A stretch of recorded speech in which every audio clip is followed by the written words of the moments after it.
It is day 50 of From Here to Jerusalem. My name is Anja. The Harp is inside. I'm in Hale, which is underneath, close to the airport. And yeah, it is therefore it must be the 21st of May 2022. Yeah, that's it. So Manchester, another day, a bit lower this time, not walking. I have a day off from walking from West Cork to Jerusalem with a harp on my back, which is going to last something as many days as 400 days. So I'm just over a 10th, and yeah, yesterday I woke up in Manchester City, in the south of Manchester City, on the north side of the Mersey River, which has been like my route land inwards over the Transpennine Trail, which is what I'm walking to cross England. And I came to visit the mother of my friend Steve. They had visited me a few years back in Ireland, and I'd said that if I would go and walk to Jerusalem, there's one of the plains, I would come and visit them. So yesterday morning I did an update as I walked out of the south of over towards the River Mersey again, and along the River Mersey, where again I saw, this happens all the time, like I'm yawning more than I have yawned in years. The walking makes me very tired, and especially like on days that I don't walk, it gets I'm just tired. I realized that although I've had some days off, like in Liverpool, I actually stayed an extra day, but we walked within the city, and I kept logging around the harp. So today I'm not carrying any harp, and I can really feel my body. My shoulders are tight, my legs are getting a little bit tight. But listen, I'm 50 days in, I'm having a day off. It is very, very nice. I've been in my head a little bit the past few days,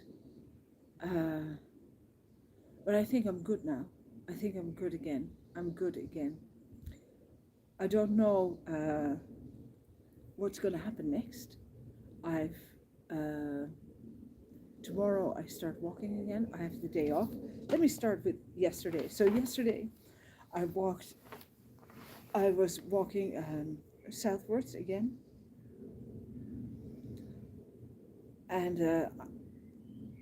if you've watched the videos that I've been making over the past week or so, I've really been enjoying walking through England.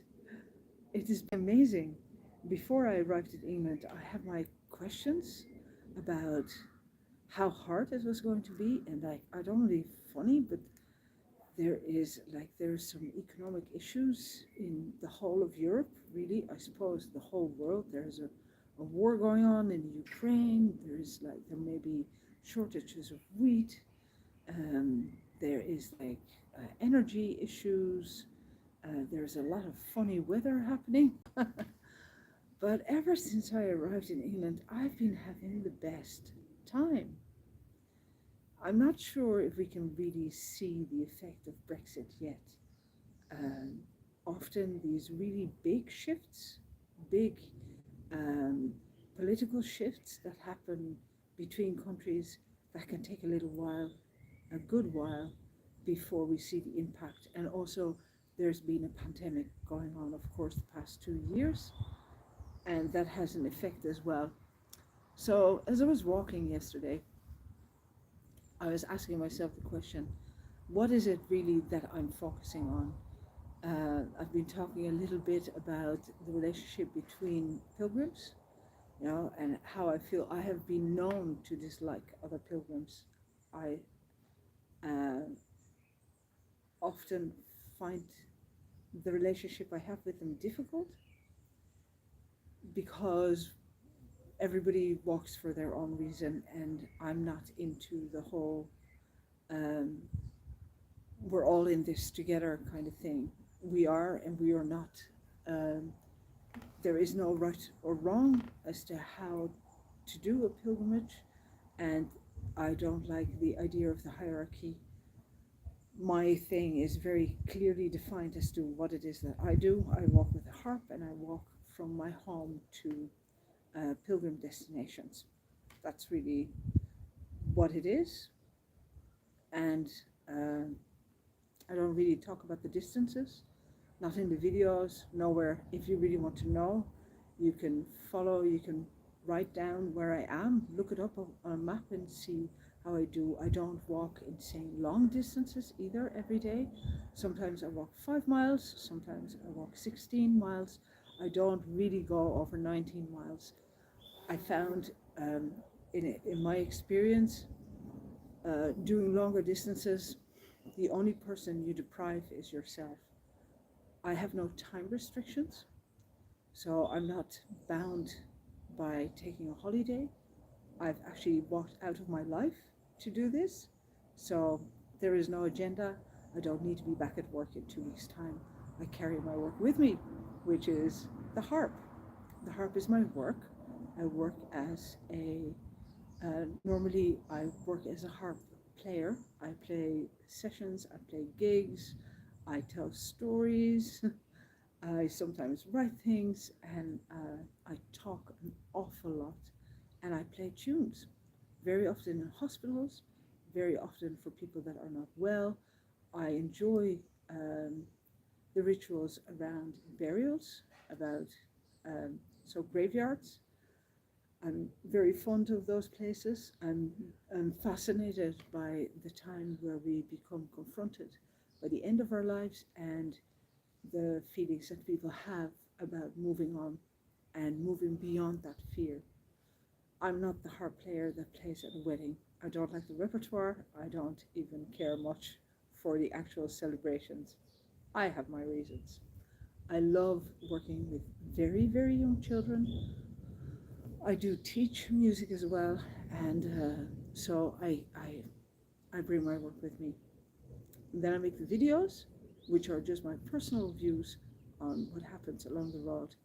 And I was asking myself yesterday, what is it I actually have come out to talk about on this journey?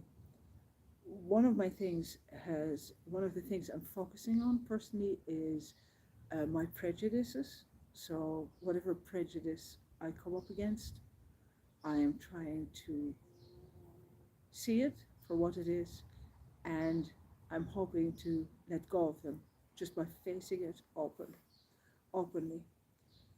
So if there is an issue, I will try to say this is what my issue is and take it from there. So in Ireland, I looked at my prejudice against other Dutch people living there, and I met some amazing Dutch people, including Petra in Kilworth, who is a flower grower, and Fiona Burke in Dublin, who works with severely disabled children together with her sister in the St. Michael's house in Baldoyle. And I also met with the Mr. Palm, the Dutch ambassador to Ireland.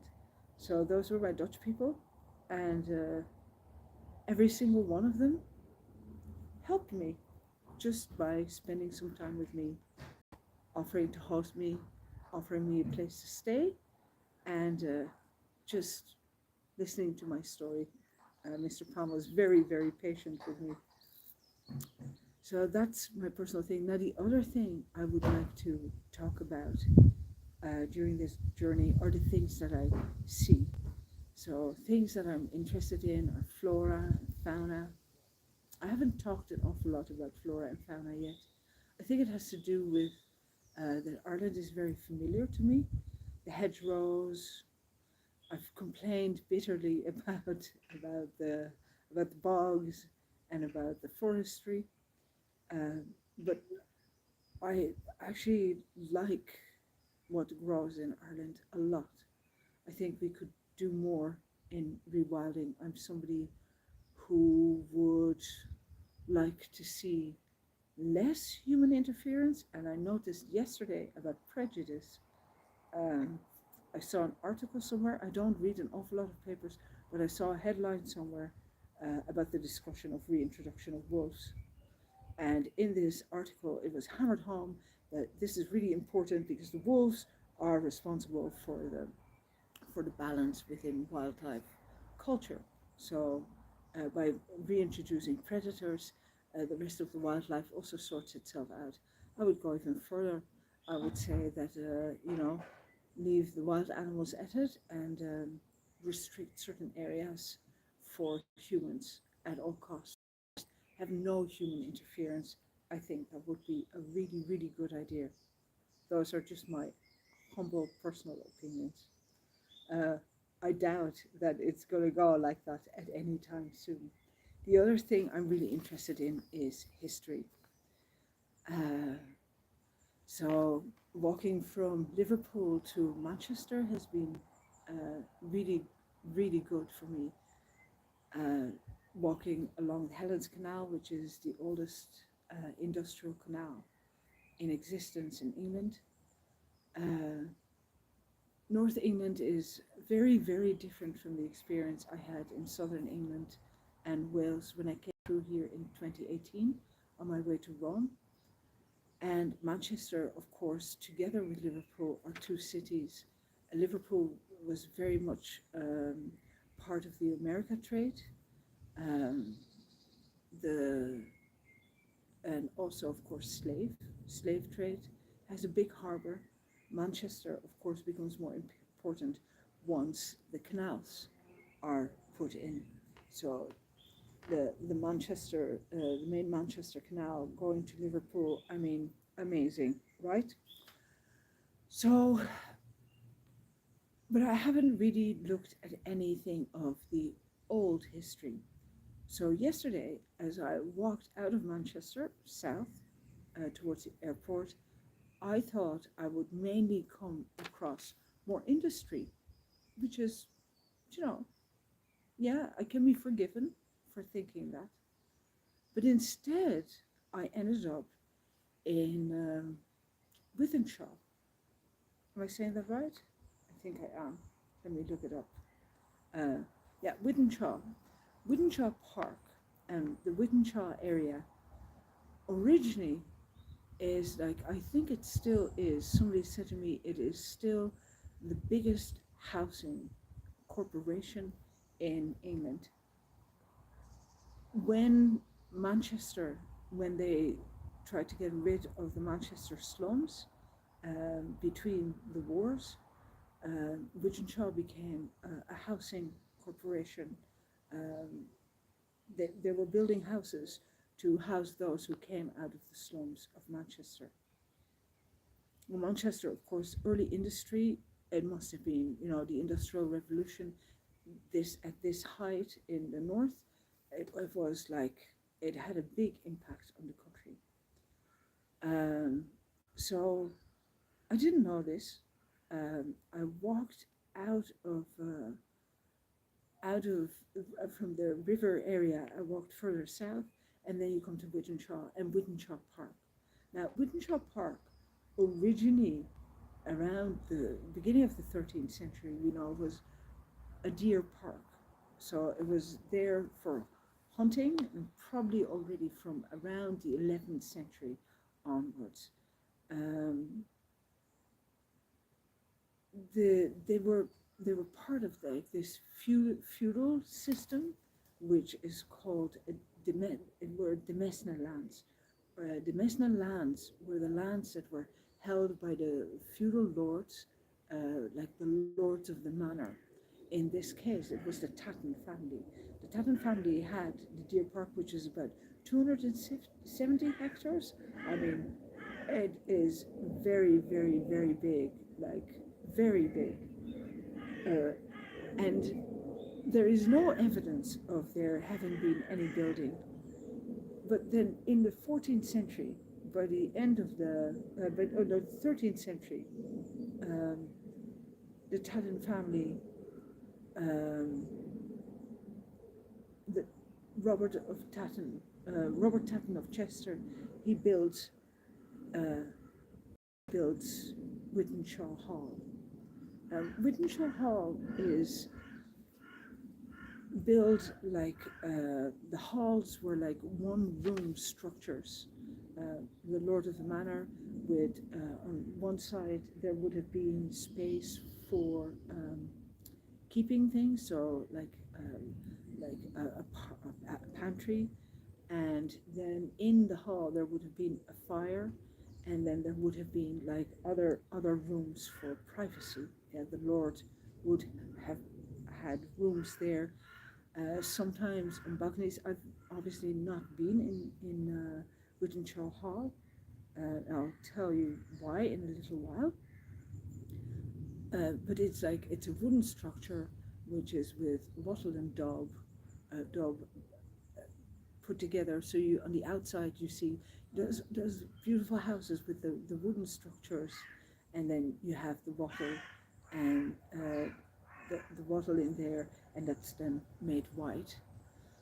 So the hall was built in about, what is it? We don't, so there's a timber framed house there, and we know this because we know there is like from 1297 onwards, like so late 13th century, 14th century, there is talk of that Robert Wythenshawe, Robert Tatten of Chester, that he built a structure there. We know this for sure because there is a survey commissioned, and it shows up on this survey by the descendant of Robert Tatten of Cheshire, who's also called Robert Tatten of Cheshire, in 1641. And on the survey, it shows the tenanted and the medicinal lands, as well as the hall, and of course where the tenants would have lived. So we know it's been the home of the Tattens for at least 400 and up to 600 years. I mean, can you imagine having a house being handed down like from one family member to the next family member on a 270 hectare piece of land. Am I saying this right now, that it's no, 270 acres? I was just thinking 270 hectares is like really big. 270 acres. So I walked. I could see on the map that I was crossing this park, and I walked through the park, and it's like you've got like extensive greenery, and with these massive big trees, and it's really beautiful. Now, during the English Civil War, the Tattens end up on the royalist side. Like they're royalists, and they are besieged in 1643, 1644, and they end up losing everything. They lose the hall, they lose the lands. It's after a siege, and it looks like that's the end of it. But when the crown is reinstated, all of it gets back into their hands. Now, as I said, it had been a deer park, so it would have been, forested with open fields, and it would have been used for hunting. 270 acres is pretty good for hunting, but then around 1641, so just before the siege, a few years before the siege, we see the first bits of landscaping. And that is, it becomes more, there's a layout of gardens. I think the initial gardens were to the back of the house, which you would now see called the back of the house. and it was extended in the 1830s. And some of the fields get replaced with gardens. I assume there would have been gardens for food as well as for flowers. Now, so when I'm walking through this park, yeah, I see this house, and I'm thinking, whoa, look at that! Like the hall, like these halls.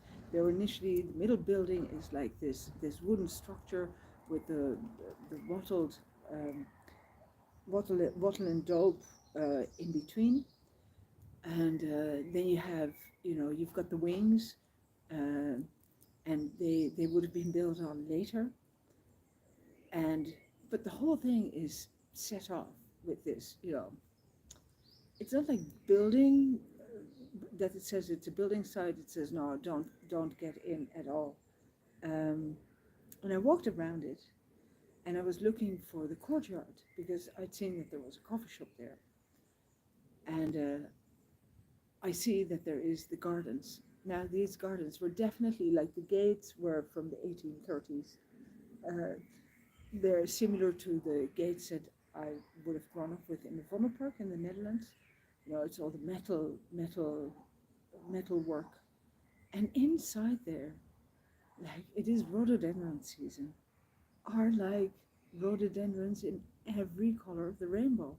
Purples, pinks, bright red, yellow, and a whole collection of trees. Some of them very common, but some of them very, very rare. Like, there were some amazing trees in there, and of a good age, like, over 100, 200 years old. So Wythenshawe stays in the hands of the Tattans until 1926, and then it gets sold off with 250 of its acres, and it's purchased by Sir Ernest Simon. And Ernest Simon was an industrialist and a politician and a public servant. So he had been mayor of Manchester in the early 1920s from 21 to 22, and he also served 2 terms in Parliament between 23 and 1931. And what he does, like, he becomes the first Baron of Wythenshawe, and he gets his peerage. And what he decides to do, he obviously, he was part of the Labour Party. He decides to not keep this land private. In 1926, after he buys it, he gifts it to the people of Manchester. And he gifts it to the Manchester Corporation with the line saying, to be kept forever as an open space for the people of Manchester. Now, I can only imagine what Manchester must have been like in the beginning of the 20th century. It must have been pretty hard. Like, in Amsterdam, we have a neighborhood called Jordaan. It's all really pretty now. It looks amazing. But at the beginning of the 20th century, the second decade, there was poverty there. People would put all their shit and everything into the canals. It would have stank horribly. There were no indoor toilets. There was no indoor water. It was hard. It was hard. There were things like dysentery. They had like, we've had a pandemic, but they would have epidemics of all kinds of horrific diseases during the winter and the summer. Lice and fleas were very common. Manchester would not have been any different to that neighborhood. This is why I have to smile when people say, that things are really, really dangerous. If you look at the danger levels in Europe compared to the danger levels in Europe at the beginning of the 20th century, it's incomparable. Like, we don't have that type of poverty anymore. So yeah, Anyway, Sir Ernest, what is his name again? Sir Ernest Simon gifts this to the people of Manchester, and Wythenshawe Corporation, of course, is also building all those houses around that area. So this becomes their space. So they don't just get the houses; they also get a space to play in, to learn in, to have days off in. And it is beautiful. It is really, really beautiful. Now, in the late 19th century, there is a statue by Oliver Cromwell is made. It's a 7.16 meter statue, and it was created by a man called Matthew Noble, who created the statue in 1875. And this statue used to be at Dean's Gate, right in the middle of Manchester. But as traffic increased over time, it was considered to hold up traffic. I don't know, like I thought that was for Cromwell. Obviously, he's not my favorite person because I live in Ireland, and there's some horrific stories go around in Ireland, and it gets quoted all the time. He was considered to be obstructing the traffic. So I kind of like the idea of Cromwell obstructing the traffic in Manchester. But it was decided in 1968 that he couldn't stay at Dean's Gate. So what they did is they moved this statue, which is on this granite plinth. It's really, really big. They moved it to in front of Wythenshawe Hall. And although he's really exposed there, like I walked by him and I thought, you look familiar, and I didn't look it up. And then afterwards, when I looked it up, I thought, oh, of course it would have been him. Like, they steal his sword. He gets vandalized quite often, which, I don't know if vandalizing statues is the way forward, but it kind of made me giggle. They leave him there, and he remains there until today. And then in 2016, Wythenshawe becomes the target of an arson attack. Now, this is something I don't understand, because I really like history. And Wythenshawe Hall was open to the public. I'm sure they made money with it and stuff as well. But if you hear in a little while what is being done in Wythenshawe Park, why would you do that? There's I think it was firebomb was thrown in there, and the fire service is called, and they try everything to save the building. Now, one side, if you stand in front of it, so the south side, the south wing was damaged pretty badly and extensively, and the middle part is still okay. The windows are still in there. It was just stunning, and it gets closed to the public, and they're still doing the renovations. Of course, there's never enough money for listed buildings to undergo extensive works. But like buildings like this are really important to see history and to get a good grasp on context. Now, on top of that, Wythenshawe Hall and the park are gifted to the people of Manchester. So they're a way. Wythenshawe Hall, of course, must have been a way of creating money for the upkeep of what is happening on the grounds. So I'm walking. I went through the garden. I made some photographs of all these beautiful. Like the garden is this beautiful 1830 garden. I know the empire and stuff. There's trees there from far away, and there's like a massive chestnut, and you really get a sense of what happens when you have like trees that are there for a long time, what it would have been like in these wooded areas with with like these massive big trees and let not as much light underneath it. Um, it was a really good feeling. And then I go find my way to the courtyard, and the courtyard is, I think, the old stables. Uh, and it is really of the people. Like, it kind of made me cringe in a good way, you know. It had like all the grimy little tables and the you know, the park, the kind of benches, the tables with the benches attached to it, and there's like all this baking. There's somebody baking the stars out of the sky there. Like there was all kinds of cake, and I asked them what was the best piece that they had in.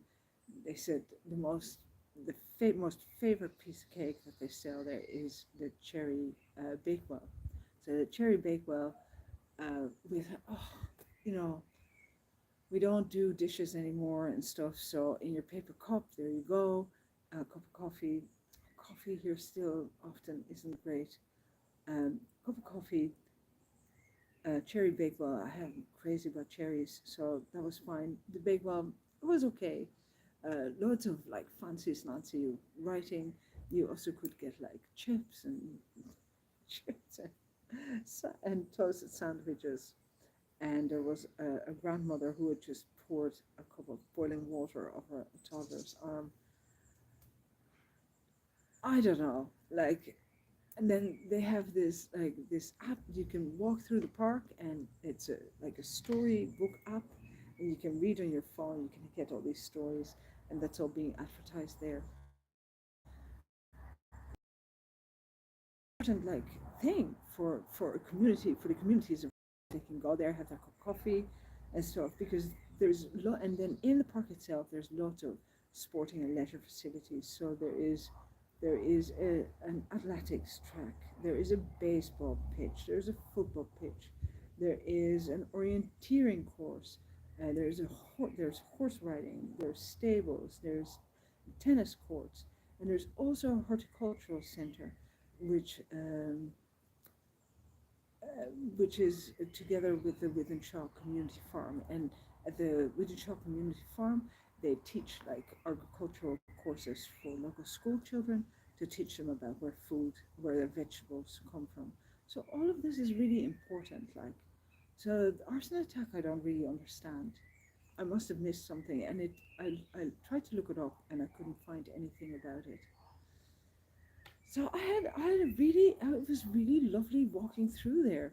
And then you come out on the other side, and there you are, like in the middle of one of the oldest corporation building, corporation estates in the country, I believe. And then if you walk on, there is another hall, Bagley Hall. Bagley Hall is the oldest known hall in England. This one as well is not open to the public. It was originally built on top of a hall it's a grade 1 listed building.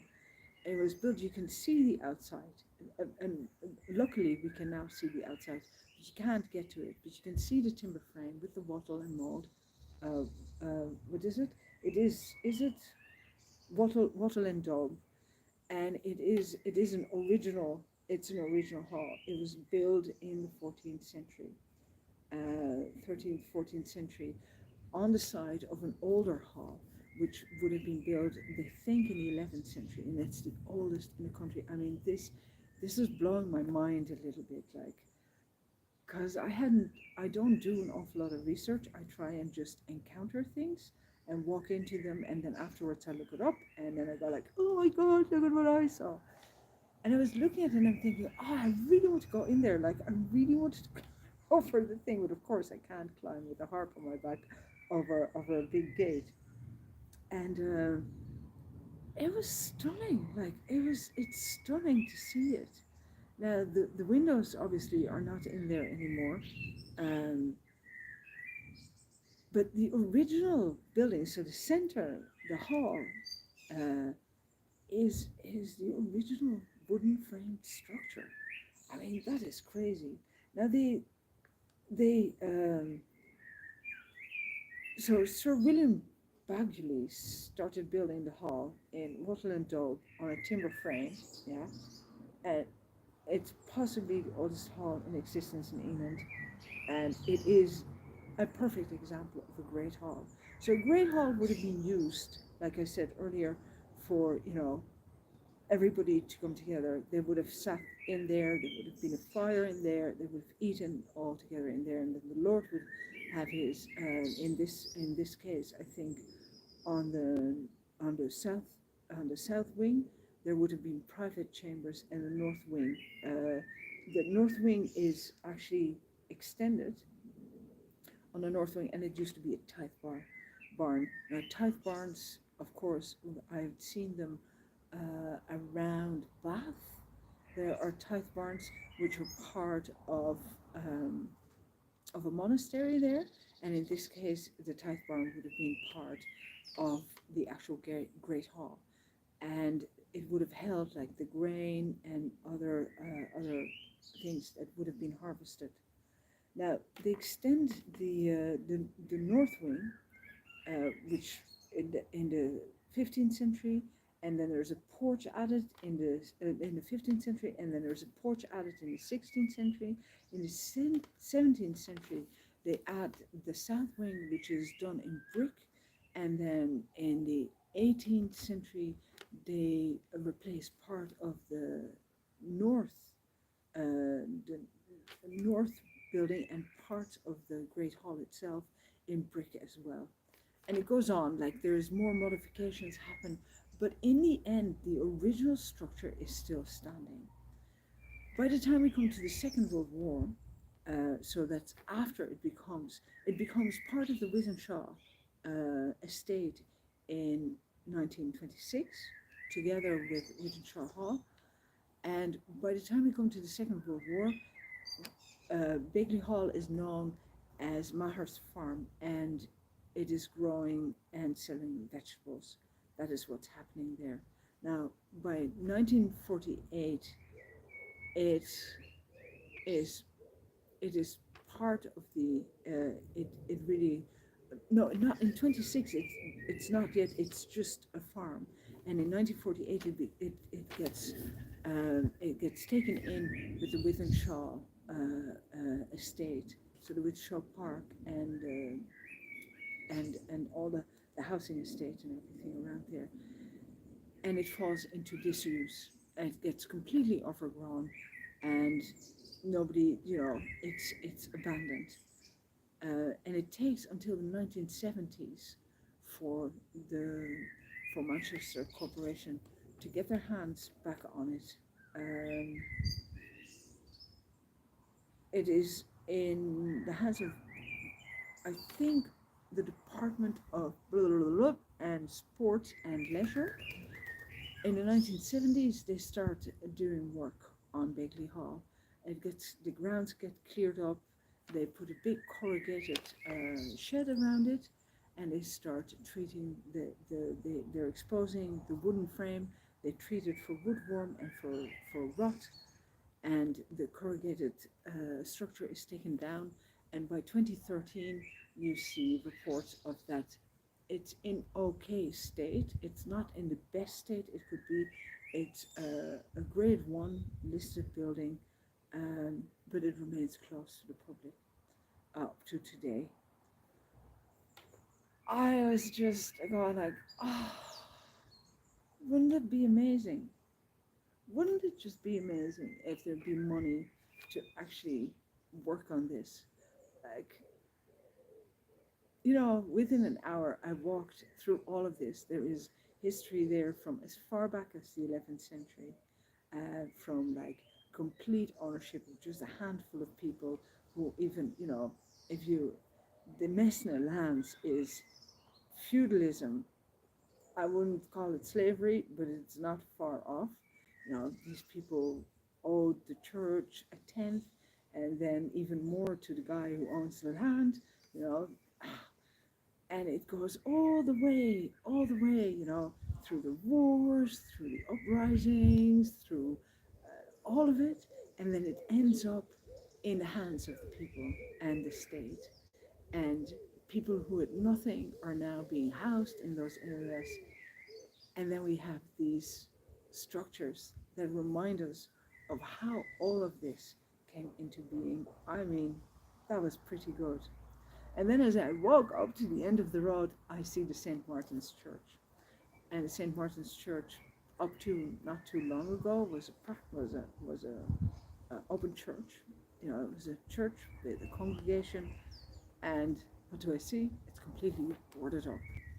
And the church hall is also completely boarded up, and it's all starting to get overgrown. And I'm thinking, isn't that fascinating how these things go round and round and round and round and round and round and round. And I walk past the hospital. You get the hospital. Then I'm not sure if it's called Withenshaw Hospital as well. You walk past the hospital, and then I'm on my way to Hale again. And I arrive in Hale, and in Hale, I'm staying, I'm staying with my friend, and I'm looking at the street names, and I have to go to the end of Tinte Road, Tinte Avenue, I think it's called, Tinte Road, and it was Canterbury Road and Tinte Road, and I'm thinking, what are the chances? Like, Canterbury was the start of my walk to Rome. Tintern, the Tintern Abbey in Wexford and Tintern Abbey in Wales.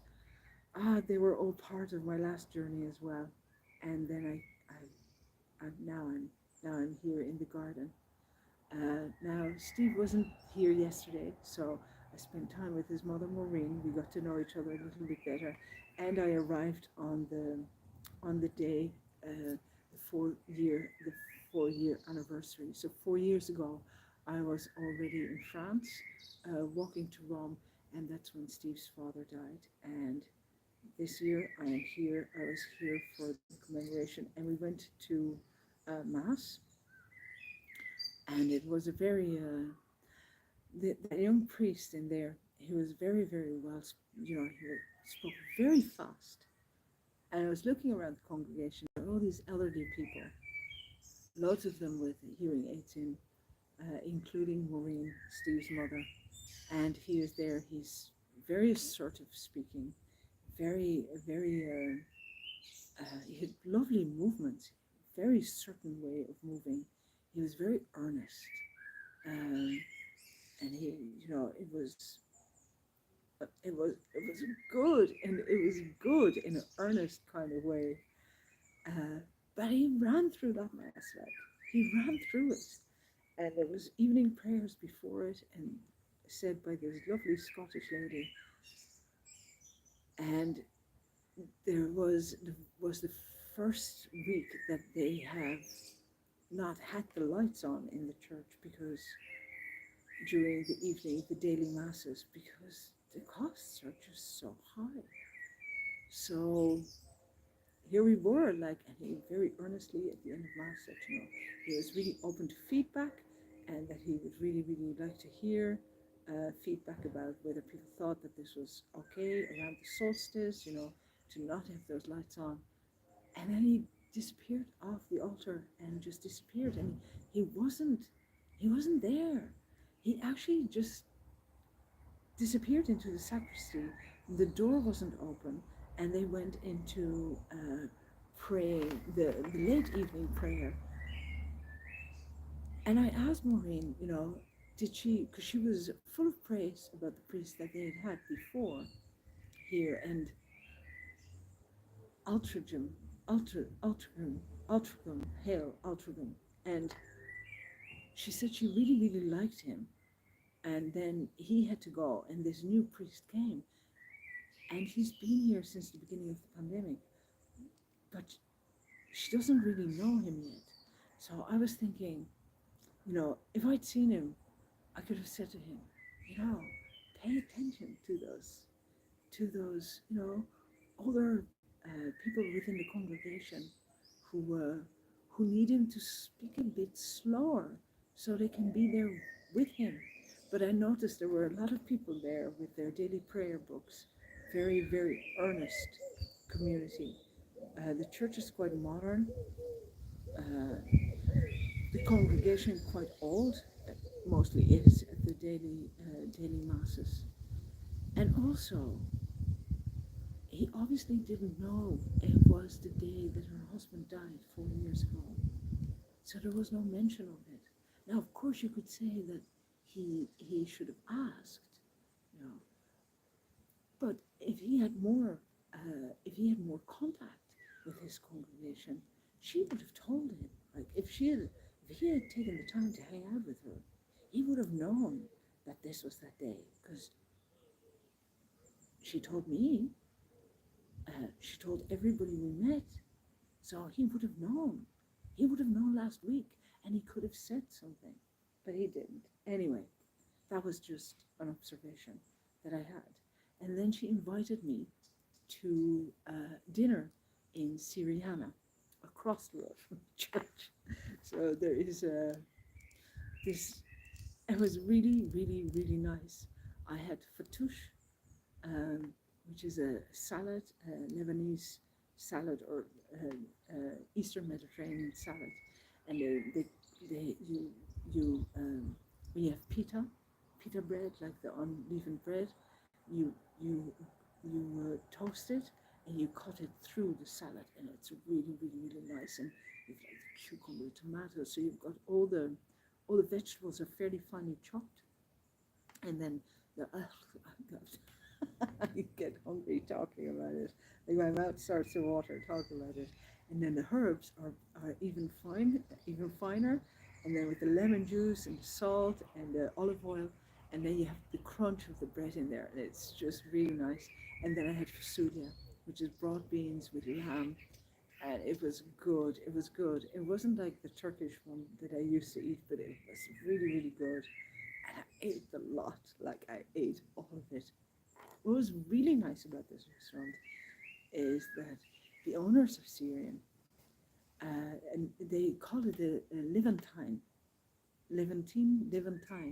restaurant. And as he explained it, it was like it's the four countries: it's Palestine, Lebanon, Syria, and Palestine, Syria. What am I missing? It's not Jordan. It's not Jordan, it's not Turkish. And one more country. I'm so sorry, I should know this. It's gone out of my middle-aged brain. And so it's the food of all those countries together that make up the Levantine kitchen. Oh, it's good. It was very, very, very good. And I had my Levantine, not Turkish, but Levantine coffee without sugar. And I had a look at what the coffee grounds told me. And if you looked at it, on one side there was a devil, and if you turned it upside down, there was a cockerel. So there's a warning there for me, and it has to do with being haughty, knowing everything better. So I got to watch out a little bit with my ego. To watch out for egos and my own ego. We had a really lovely chat with a young man who grew up in the Emirates, Dubai. He grew up in Dubai. His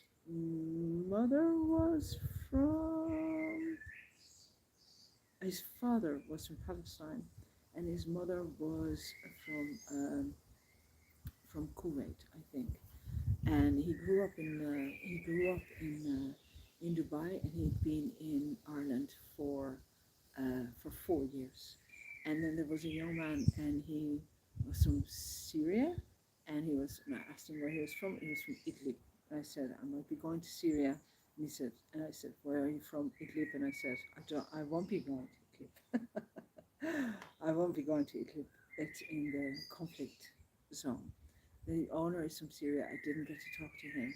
And there was a birthday of this woman, and when they left, I said to her, a happy birthday, and she told me that it was really emotional for her because she was there with her son, and her husband had died only a few months before.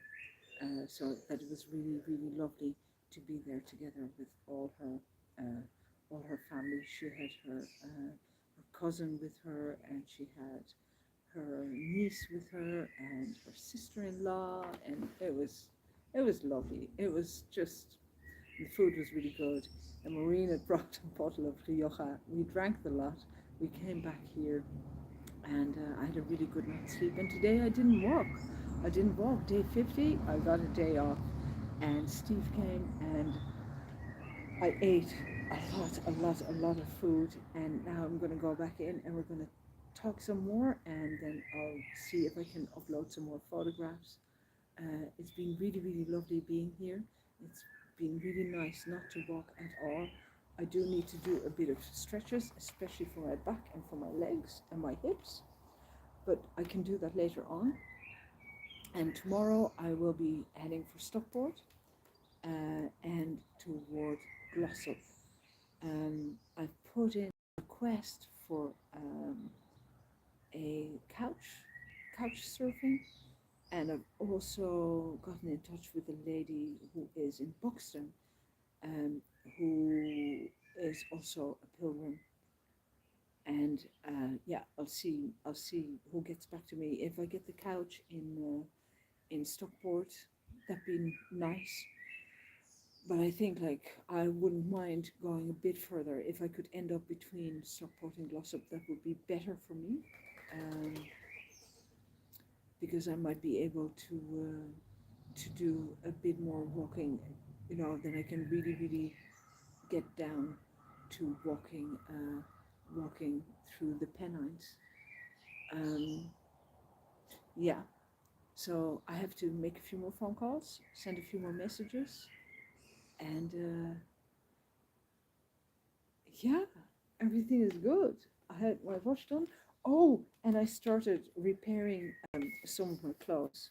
So this zipper was kind of gone. Ta-da. So I've just sewn it shut.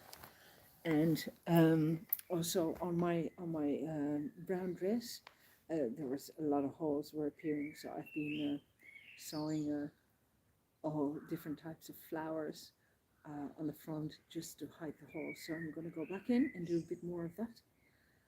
My name is Anja.